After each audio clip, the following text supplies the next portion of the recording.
Anna, AI is going to obviously impact our health, and I mean, it's going to give us a whole new insight into food. You work in that area. What are the changes you're actually seeing right now? Yes, of course, it's the area of food is not the fastest user of AI. Let's be realistic, but it's very, very important, yeah, because we have, already with the health, there were major steps to put more data about health and make it available, and European health records. So with food, we are now in the stage where we are doing something similar, or at least going into this direction, that we can record data about food and about its nutritional characteristics, and it can be combined with the data about health and also the data about health of a particular person, not only about health in general, but personalized medicine, but also in combination of like personalized diets, and to steer towards better health, having all this information. And we get to have it more and more of such information. This medicine has been personalized for thousands of years, but I think what we're seeing with AI is a precision medicine we've never seen before. And I think that this precision is what's going to lead to hyper-personalization. You know, so what's good for you might necessarily be good for me, because what they're finding a lot with AI is the importance, say, for example, what you just spoken about is the microbiome. And the microbiome doesn't just belong in our gut, it belongs in the soil. So this is the connection between our well-being with what comes out of the ground, which is food. And this is having a huge impact on ag science as well, isn't it? Agricultural science. So there's such a crossover because it's all based off data, and it's based off what the AI can run over.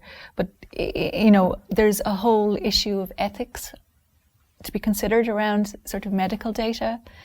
How do you see this kind of working out? Because we do need to accelerate in this field. You know, both of them are evolving at this moment in time, but how do you see us being able to get around sort of the ethical use of data? Yeah, I absolutely agree with the that we have more opportunities to develop precision medicine, or it's already partly being developed, and with the food is also part of it. Well, we sometimes underestimate how important it is. So in precision medicine, there are many developments, and often investments are huge, because also there are businesses, very rich pharma businesses standing behind them that sell drugs to people, but behind food often you have farmers and not too much lobby, and insufficient research and developments are being done. But this is maybe even more important part than medicine, because food is something what can prevent us from being sick. And we don't often, for example, if again addressing ethics, we often, first, we don't have often the data at all about this or another aspect. B, there is a lot of innovation happening with food industry itself, taken away even AI. For example, it's a very well-known fact that, for example, nutritional characteristics of food are declining. So, for example, tomatoes, as they were 50 years ago, they were more nutritious than they are now. So even as a human, you eat maybe the same kind of meal, but you get less nutrition, and it can make you sick. And frankly speaking, we don't know where this can lead you, because we don't really study this that much. So there is also supplement industry, and then you don't get it with your normal meal, eat supplements. But again, it's very difficult. So it would be more better to trace this and to try to prevent sicknesses.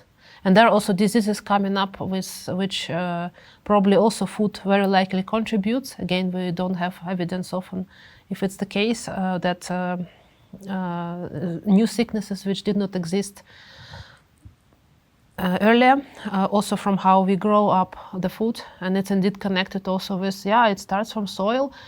And soil is most of the soil is not healthy in the European Union, so this is also a problem. And this is also the area where we work on in Wageningen on soil science, and particularly on European project Soil-wise, we do try to collect data and make it more accessible, that people at least are able to understand what is going on with this domain, and what is good practice, what is bad practice, what is happening at all, what could be the future. And it's heavily also underfunded, this area. So so sometimes it's really, I ask ethically, are we doing the right things often with many of these developments?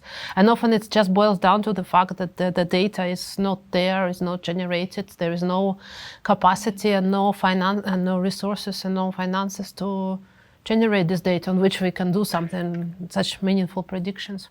I think, though, we're going to see massive change, because you spoke about kind of new industry, and that's leading to the wellness and longevity industries as such. They're going to be worth, I don't know how many billions in the next 10 years, they're predicting, as people are living longer. But this will have to go back to the food, you know, because you spoke about supplements. The problem with supplementation is that you could take too much, it can affect other pathways in the body. And this is what they're discovering also. You can't overtake one, because there's a balance in the body. So I think it's been easier for the medical world, because they've had data on, data sets for, decades.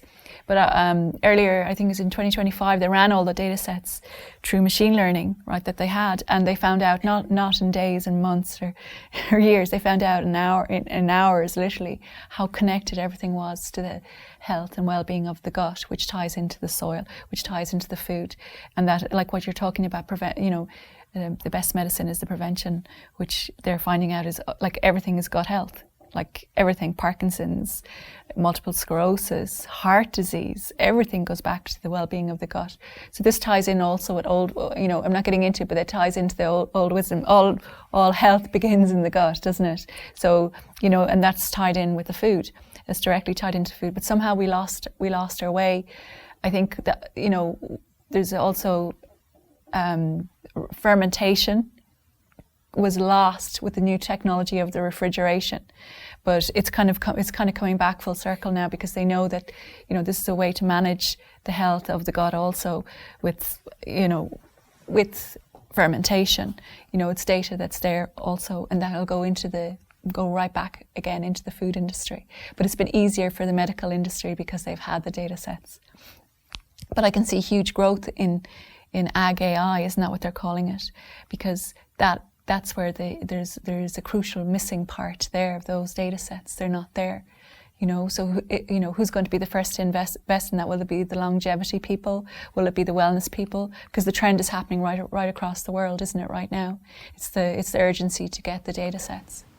Yeah, I think it's slowly and surely comes into the game. And I also, of course, health industry is better than food industry, but also there a lot of data, is not collected, not available, is still not solved the problem. But okay, the food industry is even, or food industry, but also food sector as a whole is has even more, needs even to catch up even more on this. And it's very, very important to have this data and to be able to work with it. And also, who will take the lead? Is indeed maybe there will be more